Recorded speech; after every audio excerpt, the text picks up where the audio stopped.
हमारे 18-20 साल की जिंदगी को देखो, इंटरनेट खोलकर क्या क्या देखते हैं हम।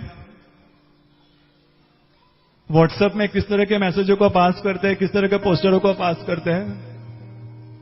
और ये साधु भगवंत 18-20 साल 22 साल की उम्र में श्रमणी भगवंत हमारे सामने है। वंदितु की 50 गाथा का ठिकाना नहीं है हमारा, वंदितु के 50 गाथा का, और इन साधुओं की निंदा करते हैं। वंदितु के 50 गाथा का ठिकाना नहीं है और साधु भगवंत की निंदा करते हैं।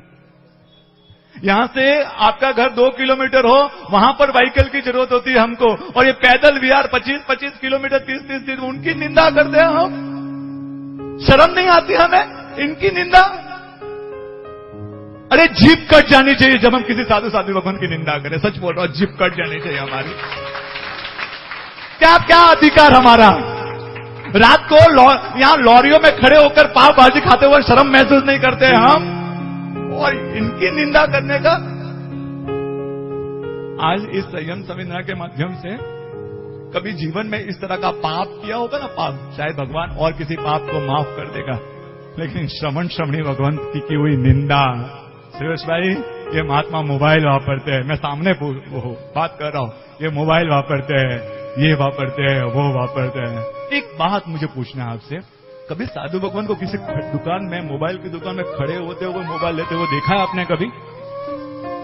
कभी भी ऐसा दृश्य हो तो मुझे बताओ कि हमने किसी साधु भगवान को मोबाइल की दुकान में खड़े होते हुए लेते हुए देखा है? नहीं। उनको मोबाइल देने वाले कौन?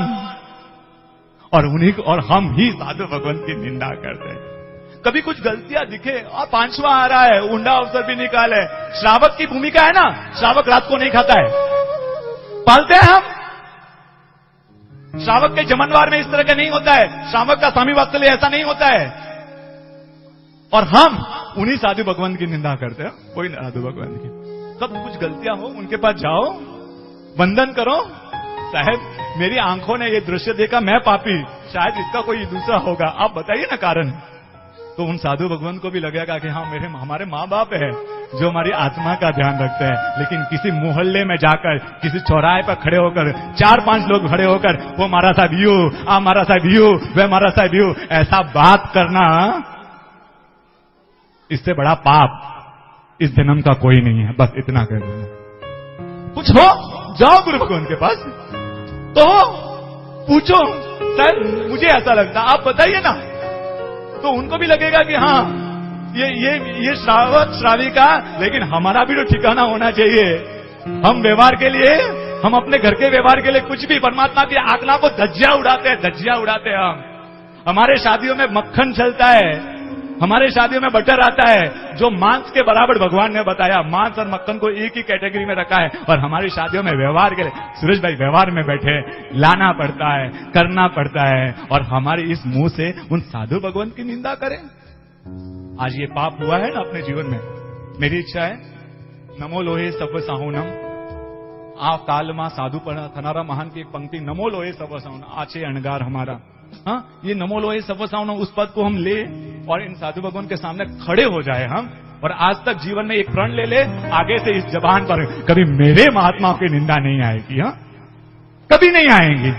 वो अगर उस जगह में 4 लोग निंदा करते हो, मैं वहां से चला जाऊंगा, मैं वहां खड़ा नहीं रहूंगा, लेकिन इस जबान से आगे से मेरे गुरु भगवान साधु भगवान की निंदा नहीं होगी। तो ये कार्यक्रम संयम संवेदना है ना, संवेदना, हमारी फीलिंग्स उनके साथ जुड़ी नहीं तो सिर्फ और सिर्फ क्या होगा मालूम है? कई बार दीक्षा के कार्यक्रम करवाने जाता हूं तो वहां ऐसा माहौल बनता है कि वहां बैठे हुए सबको लगता है कभी कभी संसार है, ये लड़की 20 साल की लड़की, इतनी रूपवान, इतने संपत्ति, सबको छोड़कर जा रही है, अरे संसार में रहना जैसा नहीं है। उसको भी लगता है, जो बैठे सब लोगों को लगता है, अब बस दीक्षा लेने जैसी है, संसार में क्या रखा है, मरने के बाद तो सब यही है, कौन माता कौन पिता, ऐसे भावों से जीता है। तब लगता है अरे आत्मा कितनी। और बाहर जाते हैं ना, बाहर कार्यक्रम पूरा हुआ, बाहर जाने के बाद चप्पल नहीं मिलते ना, चप्पल, अंदर पूरा संसार छोड़ने जैसा लगा, बाहर चप्पल ने हमारी स्थिति किया है। अरे दीक्षा के कार्यक्रम आए, नए चप्पल लाए 600 रुपए के, वो भी घूम गए। हाँ, बस ये हमारी स्थिति है। ये है फिजिकल चेंज। बर्फ होता है ना, बर्फ, पानी होता है ना, पानी फ्रीजर में डालो तो क्या बन जाता है, लेकिन थोड़ी देर में वापिस क्या बन जाता है? वापस फ्रीजर में डालते हो, वापस बर्फ, वापस पानी। ये है फिजिकल चेंज। और एक होता है केमिकल चेंज। दूध में आप जावन डालते हो ना, आयरन, तो क्या बन जाता है? दही वापस दूध बन सकता है? किसी भी प्रोसेस के माध्यम से बन सकता है। तो आज यहां से हम केमिकल चेंज लेकर उठे, फिजिकल चेंज लेकर नहीं उठे। बस मेरी इच्छा है ये कार्यक्रम होने के बाद, नहीं सुरेश भाई, अब जिंदगी में वो चेंज नहीं करना है। यहां बैठे तो हाँ ऐसी बात, वहां मुंह में राम, बगल में छुरी, यहां कोई दूसरे, उपाश्रय में दूसरे, बाहर हम कोई दूसरे, मंदिर में हमारा कोई अलग रूप होता है, बाहर हमारा कोई अलग रूप होता है। बस ये नाटक आज बंद करना है। आज नाटक की समाप्ति यहां पर करके जाना है। और जिंदगी में एक छोटा सा केमिकल चेंज, इन महात्माओं की निंदा कभी जुबान पर नहीं आएगी।